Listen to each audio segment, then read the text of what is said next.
नमस्कार, मैं हूं सोनम सिंह और आप देख रहे हैं किसान भारती। राजधानी दिल्ली में गणतंत्र दिवस के दिन किसानों की ट्रैक्टर परेड के दौरान हुई भीषण हिंसा के मामले पर कल Delhi police commissioner S N. Srivastava ने प्रेस कॉन्फ्रेंस की। मीडिया से बात करते हुए उन्होंने कहा कि पुलिस के साथ हुए समझौते का किसानों ने उल्लंघन किया। जब किसानों को पहले ही बताया जा चुका था कि वो दिल्ली के बाहर ही ट्रैक्टर मार्च निकालें, लेकिन बावजूद उसके किसान दिल्ली के अंदर प्रवेश कर गए। कमिश्नर ने यह भी कहा कि 5 बार किसानों से मीटिंग करने के बाद उन्हें हमने 3 रूट दिए, लेकिन उनके द्वारा इसका भी पालन नहीं किया गया। दिल्ली पुलिस कमिश्नर ने कहा क्योंकि 26 जनवरी का दिन था, इसलिए हमने कुछ शर्तों के साथ ट्रैक्टर रैली को अनुमति दी थी। पहली शर्त थी कि किसान ट्रैक्टर रैली 12 बजे से शुरू होगी और 5 बजे तक खत्म हो जाएगी। दूसरी शर्त ये थी कि किसान लीडर ट्रैक्टर मार्च को लीड करेंगे और हर जत्थे के साथ चलेंगे, जिससे कि वो उसे कंट्रोल कर सकें। पुलिस की तरफ से यह भी कहा गया कि ट्रैक्टर 5000 से ज़्यादा न हो और किसी के पास कोई भी हथियार, भाला या डंडा नहीं होना चाहिए। लिखित रूप में किसान नेताओं ने सभी शर्तों को मंजूर किया, तय किया कि रैली 12 बजे से शुरू होगी।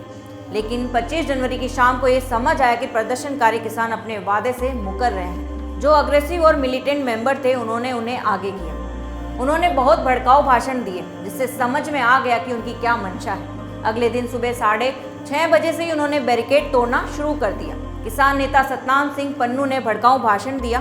इसके बाद किसानों ने बैरिकेड तोड़ना शुरू कर दिया। उन्होंने कहा कि टिकरी बॉर्डर पर जो किसान थे, उन्होंने नांगलोई टी पॉइंट पर प्रोटेस्ट किया। इसमें उनके नेता बूटा सिंह और हरियाणा के किसानों ने हिंसा में सहयोग दिया और बैरिकेड तोड़ा। इसके बाद वो पीरागढ़ी, पंजाबी बाग और लाल किले तक पहुंच गए।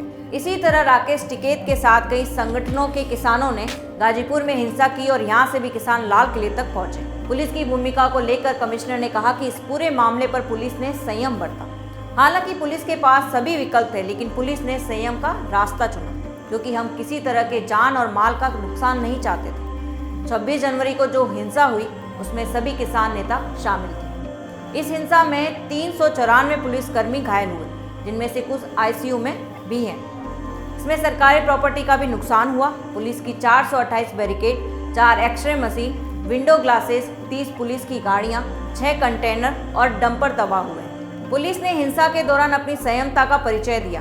पुलिस ने प्रदर्शनकारियों पर टीयर गैस का इस्तेमाल किया। दिल्ली में घुसने के बाद उपद्रवी किसान लाल किले तक पहुंचे।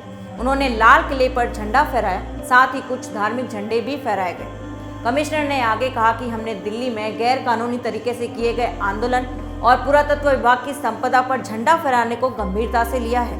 हिंसा करने वालों की वीडियो फुटेज हमारे पास है और जांच हो रही है। फेस रिकॉग्निशन सिस्टम से जो भी हिंसा में शामिल है, उनकी पहचान की जा रही है, उनकी गिरफ्तारी होगी। अब तक दिल्ली पुलिस 25 से ज़्यादा केस रजिस्टर कर चुकी है। सीसीटीवी के जरिए पहचान की जा रही है। किसी भी दोषी को छोड़ा नहीं जाएगा।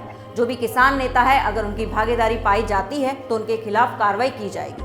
जो भी कठोर कार्रवाई करनी पड़ेगी वो की जाएगी। दिल्ली पुलिस के गणतंत्र लाल किले सहित अलग अलग जगहों पर मचाए गए उत्पात के बाद बुधवार को 93 आरोपित को गिरफ्तार कर लिया, जबकि 200 से ज्यादा प्रदर्शनकारियों को हिरासत में ले लिया गया। आपको बता दें कि उन किसान नेताओं के खिलाफ दिल्ली पुलिस की तरफ से एफआईआर दर्ज की गई है, जिन्होंने इस ट्रैक्टर रैली की अनुमति मांगी थी। फिलहाल पूरे मामले की जाँच दिल्ली पुलिस की क्राइम ब्रांच को सौंपी गई है। हिंसा के बाद राष्ट्रीय किसान मजदूर संगठन के नेता वीएम सिंह ने आंदोलन खत्म करने का ऐलान किया है। उन्होंने कहा कि यह आंदोलन किसानों की मांगों को लेकर शुरू हुआ था, लेकिन अब इसका रूप बदल चुका है, इसलिए अब हम इन लोगों का साथ नहीं देना चाहते हैं। वीएम सिंह ने इस दौरान किसान नेता राकेश टिकैत पर भी जमकर हमला बोला। किसान नेता वीएम सिंह ने राकेश टिकैत पर हमला बोलते हुए कहा कि उन्होंने सरकार के सामने किसानों के हित में कोई बात नहीं उठाई। हम सिर्फ समर्थन देते रहे और ये वहाँ नेता बनते रहे।